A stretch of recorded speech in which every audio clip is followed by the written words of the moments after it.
Admiral Taemin Park stood on the bridge of the UES horizon and watched the massive alien space station grow larger on his main screen. 3 months ago, humanity had detected their first signal from another intelligent species, and now he was about to make first contact with beings from across the galaxy. The station was huge, with flowing curves and bright lights that seemed to pulse with unknown energy. His crew worked quietly at their stations while Dr. So-Young Kim checked her translation equipment one more time. The communications officer turned to Tae-min and nodded. The signal was coming through clearly now. A voice spoke in perfect English, though it sounded artificial, like a computer was translating the words. "Human vessel, you are cleared to dock at Bay 7. Representatives of the Galactic Council await your arrival." Taemin ordered his ship to move slowly toward the docking bay. Through the windows he could see dozens of alien ships of different shapes and sizes. Some looked like metal insects with many arms, while others were smooth and round like eggs. The human ship looked simple next to these strange vessels with its gray hull and angular design. Captain Dongwoo Lee joined Taemin on the bridge. He had been studying all the intelligence reports about these aliens for weeks. "Sir, the translation systems are working well, but we should be careful about what we say. We still don't know how they think about war or weapons." Dr. So-Young Kim gathered her files and prepared to leave the ship. She was Earth's best expert on alien life, even though she had never seen real aliens before today. Her job was to learn everything she could about these beings and report back to Earth. She had spent years wondering what aliens would be like, and now she was about to find out. The docking process took 20 minutes. Strange mechanical arms extended from the station and locked onto the horizon. Air pressure equalized and the airlock opened with a soft hiss. Tae-min led a small group, including Dr. Kim and Captain Lee, through the airlock and into the alien station. The first thing that hit them was the smell. It was not bad, but very different, like metal and flowers mixed together. The corridors were wide and tall, with walls that seemed to glow with their own light. Strange symbols covered every surface in flowing patterns that hurt to look at for too long. 3 aliens waited for them in a large chamber. The first one was tall and thin, with blue skin and 4 arms. It wore robes covered in silver patterns, and its eyes were large and black. This was Ambassador Kexathera of the Veltari Empire. The second alien was shorter, but much broader, with thick gray skin and small eyes. General Morden of the Zephyrian military looked like he was built for war. The third alien stayed in the background and said nothing. Ambassador Kexathera spoke first, and the translation system made its voice sound smooth and pleasant. "Welcome, humans, to the Galactic Council Station. We have traveled far to meet your species and learn about your people." Taemin bowed slightly as Earth protocol required. "Thank you for inviting us, Ambassador. Humanity is honored to make contact with the Galactic Council. We hope this is the beginning of a long friendship between our peoples." The ambassador's face changed in what might have been a smile. "Yes, friendship is always good between civilized species. We have reviewed the data you sent about your world and your people. Your species shows promise, though you seem to be at a very early stage of development." Dr. Kim stepped forward. "If I may ask, Ambassador, what do you mean by early stage? Humanity has achieved faster than light travel, and we have colonized several worlds in our local area." General Morden made a sound like a laugh. "Yes, we saw your ships in the data files. Very primitive designs, but adequate for a young species. You still use kinetic weapons and chemical propulsion for many systems. Most species grow out of such crude technology within a few hundred years of reaching space. Our weapons are not crude, General." Dr. Kim replied carefully. "Human warships carry electromagnetic projectile accelerators that can deliver tremendous destructive force with great accuracy." The 3 aliens looked at each other, and Taemin could see they were trying not to laugh. Ambassador Kexathera spoke again. "Dr. Kim, we appreciate your species' attachment to traditional weapons, but you must understand that kinetic projectiles became obsolete thousands of years ago. Energy weapons like plasma cannons and particle beams are far superior in every way." Captain Lee remained quiet, but Taemin could see his jaw tighten. The captain had served on human warships for 15 years and knew exactly how powerful their railguns could be. But orders were clear: do not reveal detailed military capabilities during first contact. Perhaps we could see some examples of galactic technology, Taman suggested. Humanity is always eager to learn from more advanced civilizations. General, Morden smiled and showed rows of sharp teeth. Of course, Admiral. Follow me to the demonstration chamber. We will show you what real weapons can do. The group walked through more corridors filled with aliens of different species. Most of them stared at the humans with curious eyes. Some pointed and whispered to their companions. A few seemed hostile, but most just looked interested to see the new species. The demonstration chamber was enormous with thick walls and energy barriers. General Mordun activated a control panel, and several targets appeared at the far end of the room. They looked like sheets of metal and crystal arranged in complex patterns. These targets are made from the strongest materials known to galactic science, the general explained. Watch carefully. A weapon emerged from the wall and pointed at the first target. Energy gathered at its tip like captured lightning. The plasma bolt shot across the chamber and struck the target dead center. The metal melted instantly and the crystal shattered into glowing pieces. The aliens looked pleased with their demonstration. Ambassador Kexathera turned to the humans. As you can see, our energy weapons can destroy even the most advanced armor and shielding. No kinetic weapon could achieve such results. Dr. Kim nodded politely. Very impressive, Ambassador. Human railguns achieve similar destructive yields but with greater accuracy at longer ranges. Our electromagnetic accelerators can propel projectiles at significant fractions of light speed. The aliens exchanged amused glances. General Mordun spoke in a condescending tone. Doctor, I appreciate your species' optimism, but kinetic weapons simply cannot match energy systems for raw power. The physics are quite clear on this matter. Perhaps you would be interested in seeing our specifications, Captain Lee offered quietly. That won't be necessary, Captain. Ambassador Kexathera replied quickly. We have extensive experience with kinetic weapon systems. Every species goes through this phase before advancing to energy weapons. The tour continued for several hours. The aliens showed the humans their technology and explained how the Galactic Council worked. There were thousands of member species spread across the galaxy. Most followed similar paths of development, starting with crude kinetic weapons and eventually mastering energy systems. We would like to offer humanity protected species status, Ambassador Kexathera said, as they returned to the main chamber. This means the Council will help defend your worlds while you develop proper technology and social systems. Taman considered this carefully. Protected species status sounded like being treated as children who needed adult supervision. We appreciate the offer, Ambassador, but humanity prefers to stand as equals with other species. We can defend ourselves and contribute to galactic civilization. The aliens looked surprised. General Mordun spoke with barely hidden amusement. Admiral, your species has admirable courage, but you must be realistic about your capabilities. You have no energy weapons, no advanced shielding, and no experience with galactic warfare. Protection is not an insult, it is common sense. We understand your concerns, General, but our answer remains the same, Taman replied firmly. Humanity seeks partnership, not protection. As the meeting ended, Dr. Kim made one final attempt to explain human capabilities. Ambassador, I want to make sure you understand that our electromagnetic projectile systems are quite advanced. The kinetic energy released by a railgun strike can equal or exceed most energy weapon impacts. Ambassador Kexathera patted Dr. Kim on the shoulder like an adult humoring a child. Doctor, your enthusiasm for your species' achievements is commendable. In time, you will understand why energy weapons replaced kinetic systems throughout the galaxy. The boy. Humans returned to their ship with mixed feelings. They had made contact with galactic civilization, but the aliens clearly saw humanity as primitive and weak. Captain Lee spoke quietly to Timon as they prepared to depart. Sir, they have no idea what our railguns can really do. Should we have been more direct about our capabilities? Taemin shook his head. Our orders are clear, Captain. We observe and report, but we don't reveal military secrets unless absolutely necessary. Earth Command will decide how to handle this.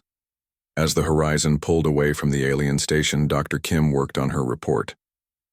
She had learned many important things about galactic civilization, but one fact stood out above all others. The aliens, had never encountered weapons like human railguns, and they had no idea how dangerous such weapons could be. The galaxy was about to learn a very hard lesson about underestimating humanity, but first the aliens would have to discover that their assumptions about kinetic weapons were completely wrong.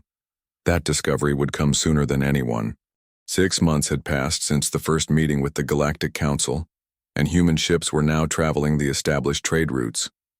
Commander Hyun-Soo Kang stood on the bridge of the Soul Trader watching his crew prepare for another routine cargo run to the Kepler station. His ship carried medical supplies and rare earth metals that were valuable throughout the galaxy. The Soul Trader was not a warship, but it did carry basic defensive systems, including 2 small railgun turrets. Most alien species used energy shields and armor designed to stop plasma bolts and laser beams. Commander Kang wondered how well their defenses would work against kinetic projectiles, but hoped he would never need to find out. His tactical officer, Mi Ra-yoon, was monitoring long-range sensors when she detected several ships approaching from the asteroid belt.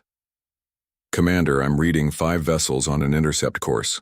Their engine signatures don't match any known merchant or military patterns." "Pirates," Kang said quietly.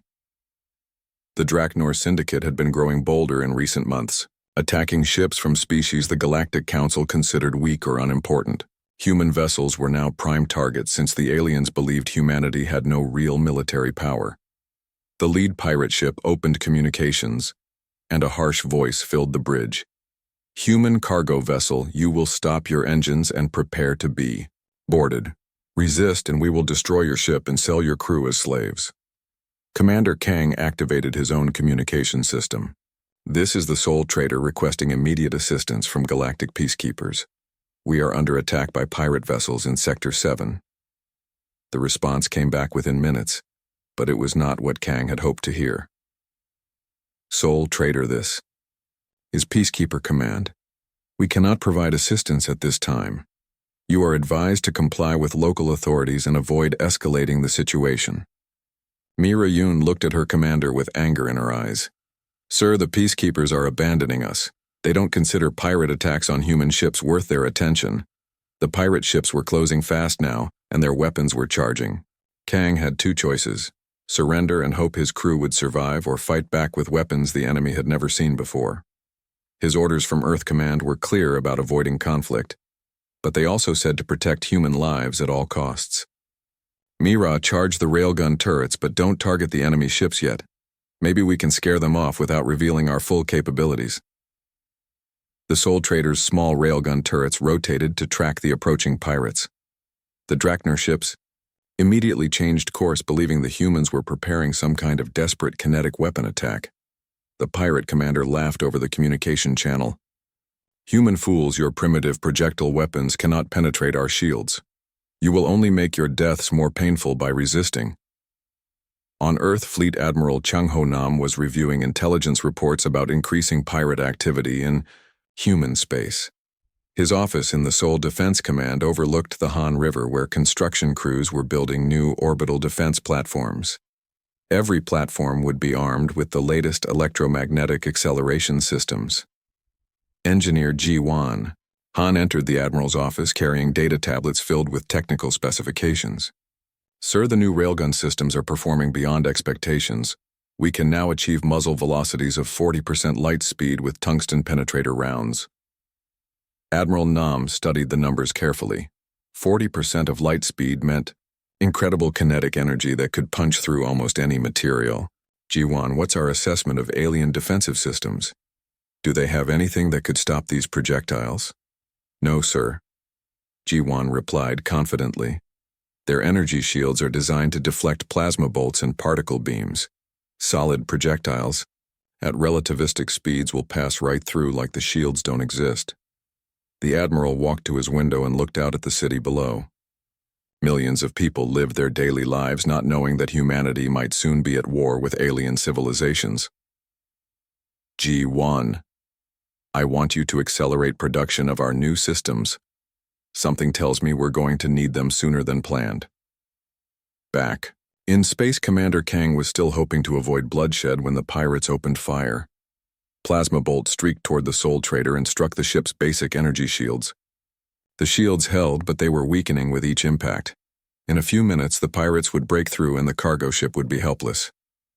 "Commander, we have to fight back," Mira urged. "Our shields won't last much longer." Kang made his decision. "Target their lead ship and fire one railgun turret. Let's see how they react to a real kinetic weapon." The small railgun fired with no visible flash or energy discharge. The tungsten projectile accelerated to tremendous speed in milliseconds and crossed the distance between the ships almost instantaneously. The pirate commander was still laughing when the projectile struck his ship's energy shield. The shield offered no resistance at all. The tungsten penetrator punched through the energy barrier and tore into the ship's hull, creating a hole 3 meters wide. Air and debris exploded outward as the pirate vessel lost pressure and structural integrity. The laughter stopped immediately. The pirate commander's voice was filled with shock and fear. "Impossible. No kinetic weapon can penetrate military-grade energy shielding. What kind of cursed technology are you using?" "This is your final warning," Commander Kang announced. "Leave this area immediately or we will destroy all your ships." The remaining pirate vessels hesitated. Their commanders had never seen anything like this before. Energy shields were supposed to stop all attacks except other energy weapons. How could a simple projectile weapon cause such devastating damage? The Draknor second in command took control of the pirate formation. "All ships concentrate fire on the human vessel. Their weapon must have been some kind of fluke or trick." 5 pirate ships opened fire together, sending dozens of plasma bolts toward the Soul Trader. The cargo ship's shields began failing under the massive energy assault. Commander Kang had no choice but to use both railgun turrets at maximum power. "Mira, target all remaining pirate ships. Fire both turrets and keep firing until they retreat or are destroyed." The Soul Trader's railguns fired continuously, sending tungsten projectiles at the enemy formation. Each shot created another hole in pirate hulls, as the high-speed projectiles ignored energy shields completely. Within 2 minutes, 3 more pirate ships were dead in space, leaking atmosphere and debris. The last pirate vessel turned and fled at maximum speed. Its commander was screaming into his communicator about impossible human weapons that could tear through reality itself. The Soul Trader had won the battle, but Commander Kang knew this was only the beginning of humanity's problems. The news of the pirate defeat spread quickly through the galactic communication networks. Every species that heard the story had the same reaction: disbelief followed by growing concern. How could primitive human kinetic weapons destroy ships protected by advanced energy shields? On the Draknor homeworld, Warlord Grextar was meeting with his military advisors. The loss of 5 ships to a single human cargo vessel was embarrassing, but more importantly, it suggested that human weapons were far more dangerous than anyone had realized. "Warlord, perhaps we should avoid human targets until we understand their technology better," one advisor suggested. Grextar slammed his fist on the conference table. "Nonsense. The humans got lucky, or they have some new kind of armor-piercing ammunition. No kinetic weapon can match the power of our plasma cannons." He stood and walked to a tactical display showing human colonies and trade routes. "I want a major raid launched against their colony world, New Busan. Take their families as slaves and show the galaxy that humans are still weak prey, despite their tricks." The Galactic Council received reports of the pirate attack within hours, but their response was predictably disappointing.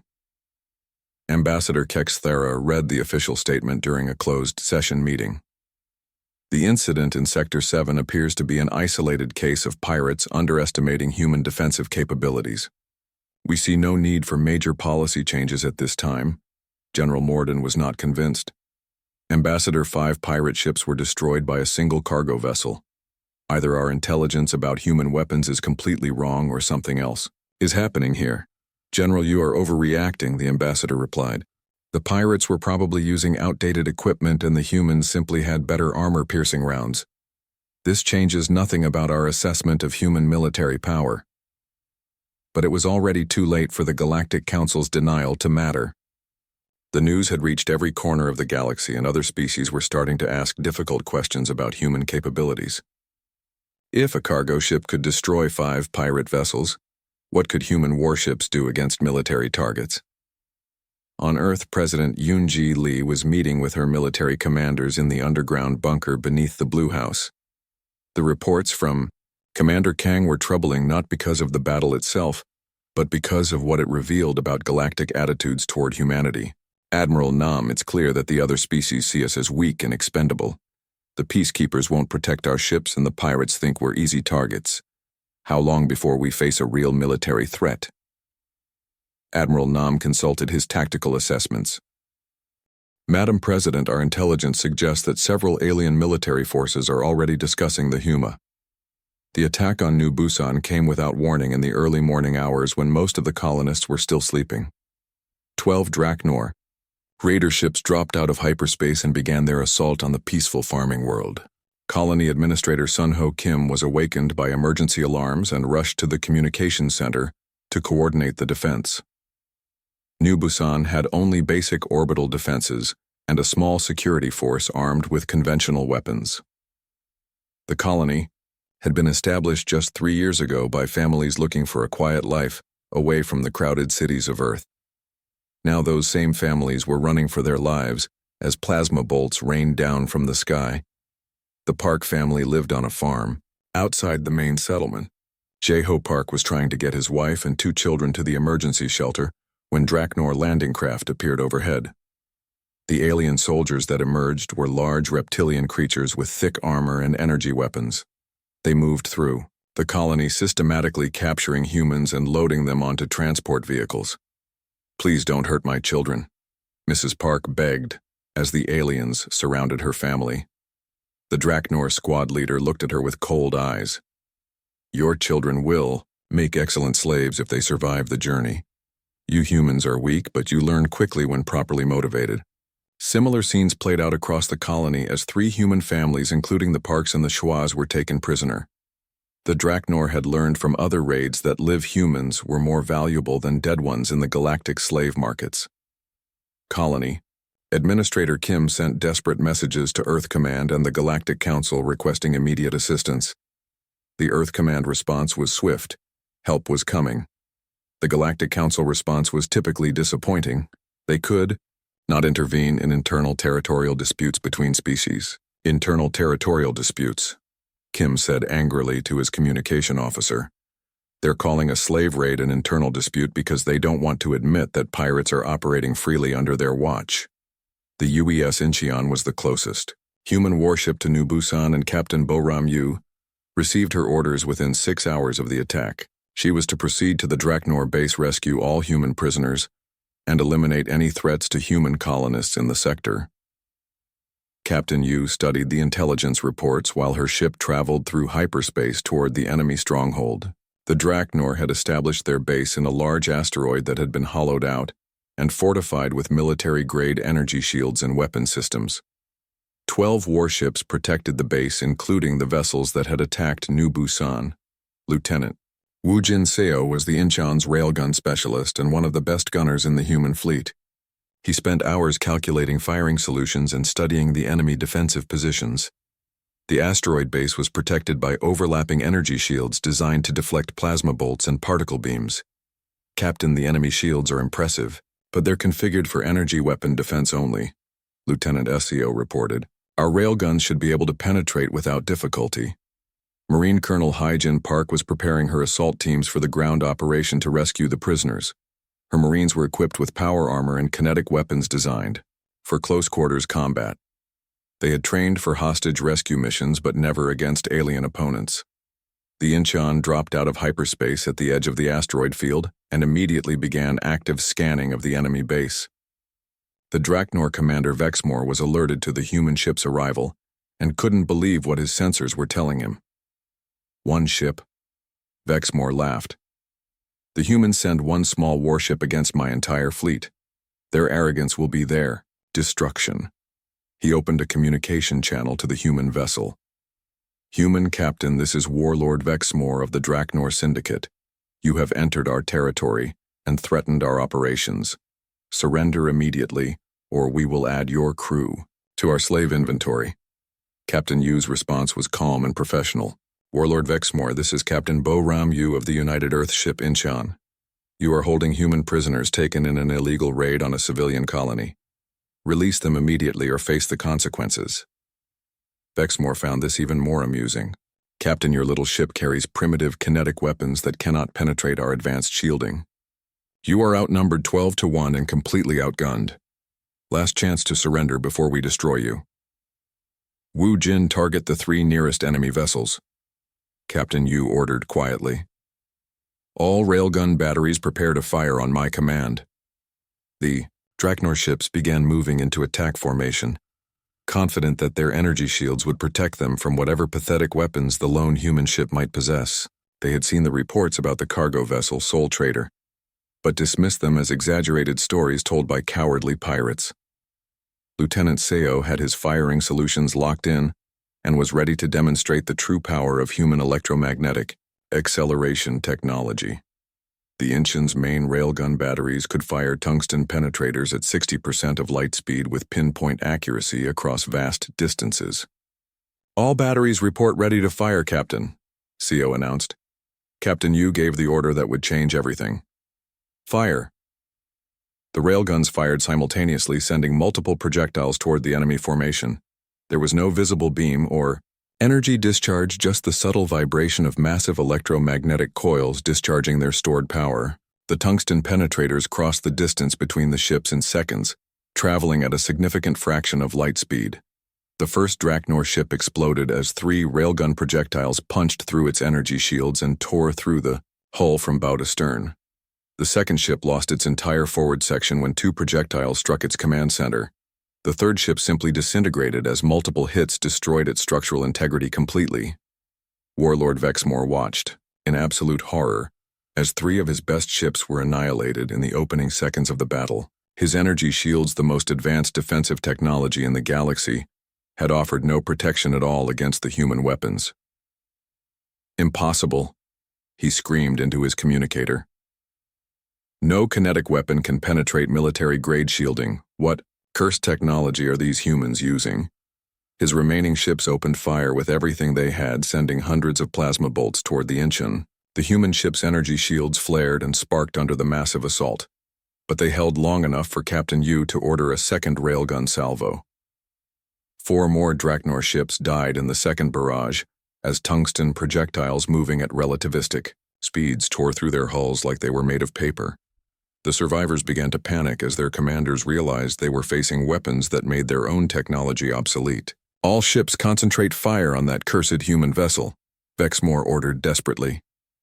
Overload your plasma cannons if necessary, but destroy that ship. The remaining 5 Draknor vessels, including Vexmore's flagship, closed to point-blank range and unleashed everything they had. The Incheon's shields began failing under the concentrated energy assault, but Lieutenant Seo had already locked onto his next targets. The third railgun salvo destroyed 3 more enemy ships in rapid succession. The projectiles punched through energy shields, armor plating, and internal bulkheads without slowing down. Secondary explosions rippled through the dying vessels as their power cores overloaded and their ammunition stores detonated.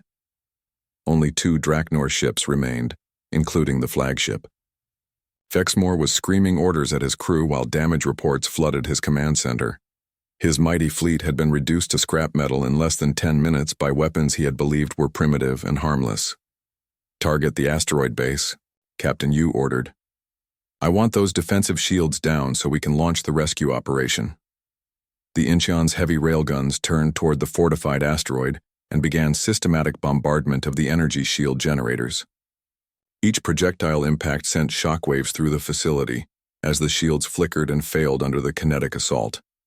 Inside the base, Draknor technicians frantically tried to boost power to the failing shields. Their energy barriers had never been tested against solid projectiles moving at such incredible speeds. The physics of the situation were completely outside their experience and understanding. Sir, the shields are collapsing, one technician reported. These kinetic weapons are creating massive electromagnetic pulses when they impact. Our systems can't compensate for this kind of damage. The base commander watched helplessly as his defenses crumbled under the human bombardment. Within minutes, the asteroid's shields were completely down, and the facility was defenseless against further attack. Colonel Park launched her Marines in assault shuttles as soon as the base shields failed. The shuttles were equipped with their own railgun turrets for close support and carried enough firepower to level city blocks. The Draknor defenders had never faced human ground combat troops and were completely unprepared for what was coming. The Marine assault was swift and brutal. Power-armored soldiers armed with kinetic weapons swept through the base corridors, overwhelming the alien defenders. The Draknor energy weapons were designed for ship-to-ship combat and were less effective in close quarters against fast-moving targets. Alpha Team has located the prisoners. The destruction of Warlord Vexmore's fleet sent shockwaves through every military command center in the galaxy. Intelligence reports flooded in from dozens of different sources, all telling the same impossible story. Human kinetic weapons were somehow penetrating the most advanced energy shields known to galactic science. General Mordoon of the Zephyrian military sat in his command bunker, reviewing combat footage from the battle at the Draknor asteroid base. The tactical analysis made no sense according to everything he knew about weapons technology. Solid projectiles simply could not bypass energy barriers designed to stop plasma and particle beam attacks. Colonel, what is your assessment of this human weapon technology? He asked his chief science officer. Colonel Texara studied the data carefully before responding.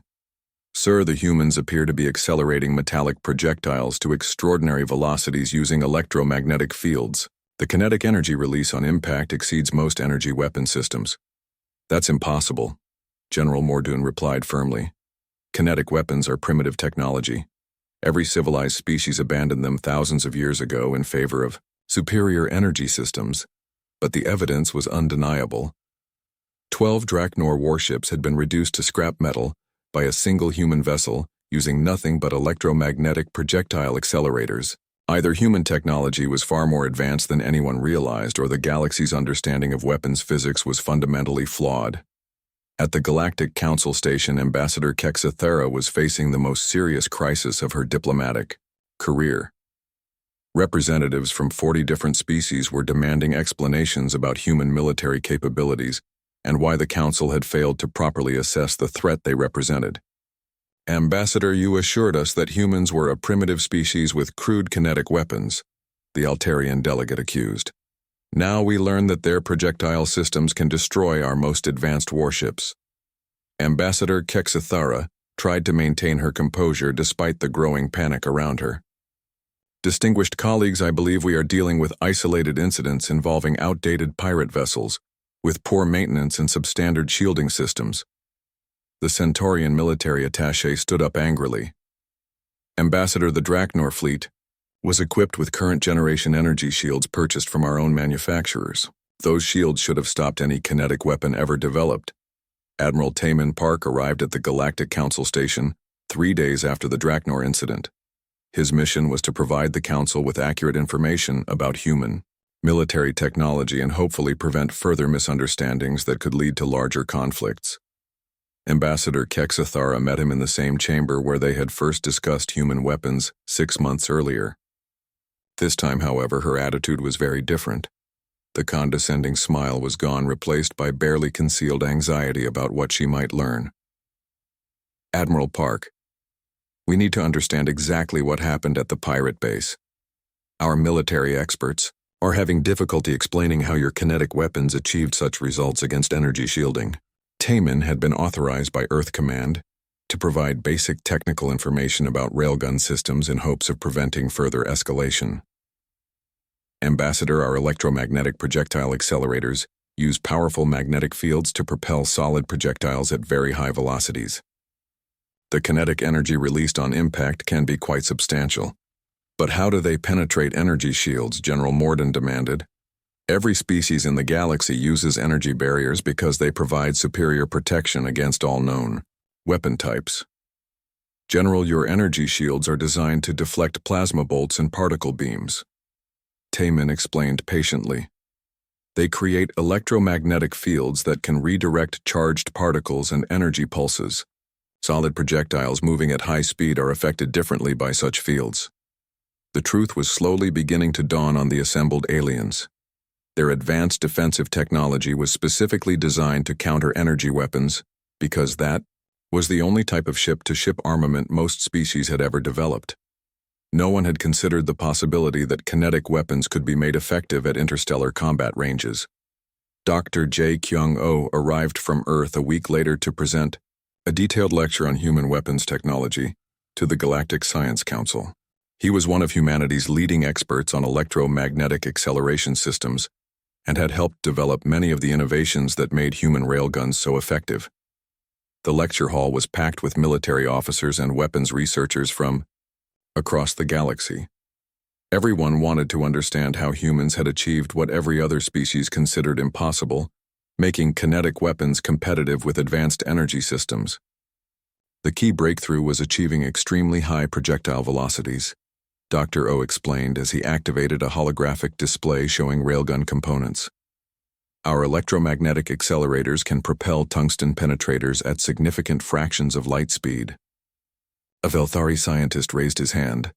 Doctor, what fraction of light speed are we discussing exactly? Most kinetic weapons achieve perhaps 1% at maximum. Our current generation systems routinely achieve 40 to 60% of light speed, with experimental models reaching even higher velocities, Dr. O replied casually. The audience erupted in shocked murmurs and disbelieving comments. 60% of light speed was an almost unimaginable velocity for a solid projectile. The kinetic energy released by such an impact would be equivalent to antimatter explosions. That's impossible, the Zephyrian delegate stated flatly. No electromagnetic system could generate enough force to achieve such velocities. Dr. O smiled and activated another display showing the power systems used in human railguns. We use superconducting magnetic coils powered by compact fusion reactors. The entire acceleration process takes only milliseconds but consumes enormous amounts of energy. He then demonstrated a small-scale railgun model for the assembled scientists. The device was only 2 meters long, but it could accelerate a steel ball bearing to impressive speeds even in the lecture hall environment. The projectile easily penetrated multiple layers of what the aliens considered impenetrable armor plating. The demonstration room fell completely silent as the implications sank in. Human kinetic weapons were not primitive relics from an earlier era of development. They were highly sophisticated systems that made conventional energy shields obsolete. The hegemony of Carthul was the galaxy's dominant military power, with fleets numbering in the thousands of ships. Overlord Zarthek had built his empire on the superiority of Carthul energy weapons and defensive systems. Now, he was learning that everything he believed about military technology might be wrong. Many ships do the humans possess with these railgun weapons? He asked his intelligence chief. Our estimates suggest several hundred warships, Overlord, with more under construction. Every human military vessel appears to be equipped with electromagnetic projectile systems. Overlord Zarthek studied tactical projections showing potential conflicts between Carthul fleets and human forces. The results were disturbing. Human weapons could engage his ships at extreme ranges where return fire would be impossible. Worse, his energy shields would provide no protection at all against kinetic projectiles. These humans represent an existential threat to our military dominance, he declared to his war council. If their weapon technology spreads to other species, our entire strategic advantage will disappear. The Overlord made a decision that would change the course of galactic history. I want a massive preemptive strike launched against the human homeworld. We will destroy their fleet and their industrial capacity before they can export their cursed weapons to other species. General Moradin was reaching similar conclusions at Zephyrian Military Command. The implications of human railgun technology went far beyond simple tactical advantages. They threatened to destabilize the entire balance of power that had maintained galactic peace for centuries. If humans begin selling their electromagnetic acceleration technology to other species, we could see arms races and conflicts throughout the galaxy, he warned the Zephyrian High Command. Energy shields have kept wars limited and manageable for thousands of years. The Zephyrian leadership authorized secret negotiations with the Carthul hegemony about coordinated action against the human threat. Similar discussions were taking place in military headquarters across the galaxy, as species that had been enemies for centuries began considering alliance against humanity. Ambassador Kexathara made one final attempt to resolve the crisis through diplomacy. She offered humanity advanced energy weapon technology and full membership in the Galactic Council in exchange for an agreement to limit railgun development and prevent technology transfer to other species. Admiral Tae Min rejected the offer immediately. Ambassador, humanity will not accept restrictions on our defensive capabilities or our right to share technology with allies. We have no intention of threatening galactic peace, but we will not compromise our security. The ambassador realized that diplomacy had failed. Humanity would not voluntarily give up their technological advantages, and they would certainly not agree to remain isolated from other species who might want to purchase railgun technology. Within days of the failed negotiations, intelligence reports began flowing to Earth Command about massive military buildups in Karth. The largest battle fleet in galactic history dropped out of hyperspace at the edge of the Sol system and began its advance toward Earth. 237 warships from the Karthul hegemony moved in perfect formation, their energy weapons charged, and their shields at maximum power. Overlord Zarthek commanded the assault from his massive flagship, the Dominator, confident that superior numbers would overwhelm the primitive humans. Fleet Admiral Chang Ho Nam stood on the bridge of the UES Sejong watching his tactical displays. As the enemy fleet approached, his defensive force consisted of only 47 ships, but each one represented the pinnacle of human military technology. Every vessel bristled with electromagnetic projectile accelerators capable of firing tungsten penetrators at 70% of light speed. "Sir, the enemy fleet is maintaining standard energy weapon formation," reported his tactical officer. "They're approaching in tight groups designed for plasma cannon exchanges at close range." Admiral Nam smiled grimly. The aliens were following textbook tactics that had worked for thousands of years against other energy weapon-equipped fleets. Against human railguns, those same tactics would prove to be their downfall. Captain Sungmi Jeon commanded the battlecruiser UES Busan from her position on the fleet's right flank. Her ship mounted 12 heavy railgun turrets and had enough stored energy to fire continuously for 30 minutes. She had trained her entire career for this moment, though she had never imagined fighting against such overwhelming odds. The Karthul fleet continued its steady advance using the standard doctrine of closing to energy weapon range before opening fire. Their shields were designed to absorb plasma bolts and particle beams while they maneuvered for optimal firing positions. None of their tactical manuals contained procedures for dealing with kinetic weapons at extreme range. "Admiral, the enemy will enter our maximum engagement range in 5 minutes, announced the weapons officer aboard the Sejong. "All ships report railgun systems fully charged and ready to fire."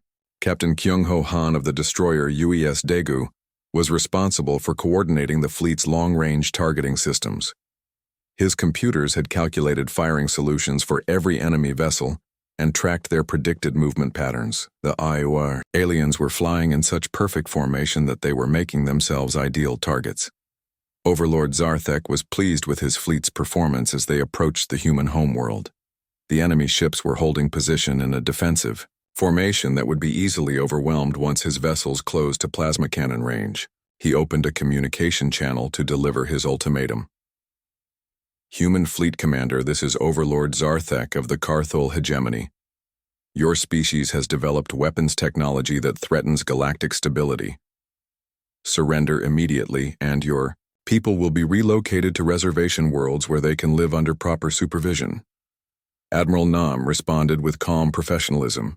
"Overlord Zarthek, this is Fleet Admiral Chang Ho Nam of the United Earth Defense Force. You have entered our solar system without permission and threatened our civilian population. Withdraw immediately or face the consequences." The Overlord laughed at what he saw as pathetic human bravado. "Admiral, your 47 ships cannot hope to defeat my fleet of over 200 vessels. This is your final chance to surrender before we demonstrate the superiority of advanced energy weapons." "Overlord, you were warned about our capabilities during first contact but chose to ignore every piece of information we provided. You have made a terrible mistake." Communications specialist In-Soo Yoon aboard the Sejong was monitoring alien communications frequencies and could hear growing excitement among the enemy crews as they prepared for what they expected to be an easy victory. They had no idea that death was already racing toward them at incredible speed. Admiral Nam gave the order that would change galactic history forever. All ships commence firing. Target the enemy vanguard and work your way through their formation. Systematically. 47 human warships opened fire simultaneously, sending hundreds of tungsten penetrators streaking across space at 70% of light speed. The railgun projectiles were invisible to optical sensors and traveled too fast for enemy point defense systems to track or intercept. The first salvo arrived at the Carthul formation. Before anyone realized, the humans had opened fire. 3 alien warships simply disintegrated as multiple railgun projectiles tore through their hulls at relativistic speeds. Energy shields that had protected those vessels for decades offered no resistance at all to solid projectiles moving at such incredible velocities. Overlord Zarthek watched in absolute horror as the front rank of his fleet was annihilated in seconds. Massive explosions erupted throughout his formation as ships lost containment on their power cores and ammunition magazines. The proud vessels of his vanguard were reduced to expanding clouds of plasma and debris. "Impossible," he screamed at his tactical officers. "No weapon can achieve such range and destructive power. What cursed technology are these humans using?" The second railgun salvo was already in flight before the first had finished destroying its targets. 20 more Carthul ships died as tungsten projectiles punched through their hulls and triggered secondary explosions. The alien fleet's perfect formation was dissolving into chaos as commanders tried to understand what was happening to their vessels. Captain Sung Mi-jeon coordinated her ship's fire with deadly precision. Each railgun turret aboard the Busan was targeting a different enemy vessel and firing in sequence to maximize damage. Her gunners had trained for years to achieve this level of accuracy at extreme ranges. "Target destroyed," reported her weapons. Officer after another alien ship vanished in a ball of plasma. Switching to next designated target. The Carthul fleet tried desperately to return fire, but their plasma cannons and particle beams could not reach the human ships at such extreme range. The aliens had built their entire military doctrine around closing to energy weapon range where their superior firepower could be brought to bear.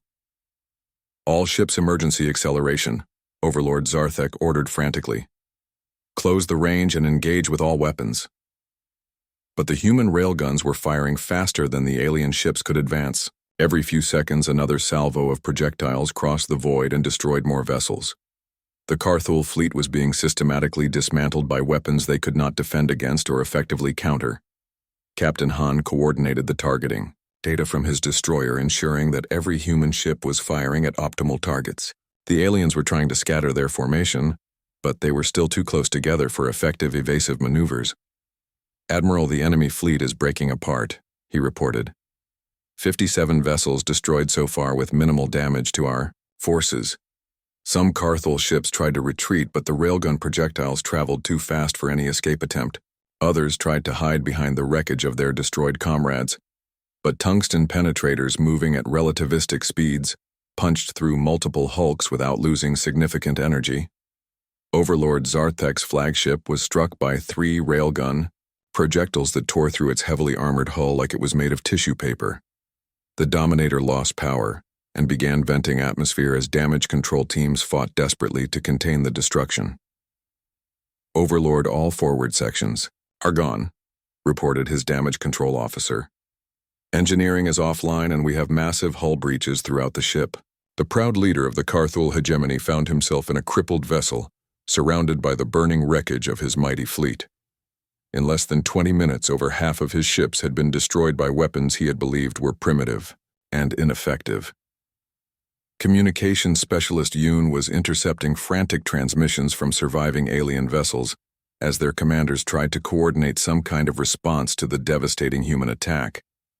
The broadcasts were filled with panic and confusion as crews realized their energy shields were completely useless. "Admiral, I'm detecting retreat signals from multiple enemy ships," Yoon reported. "Their formation is collapsing, and many vessels are attempting to withdraw."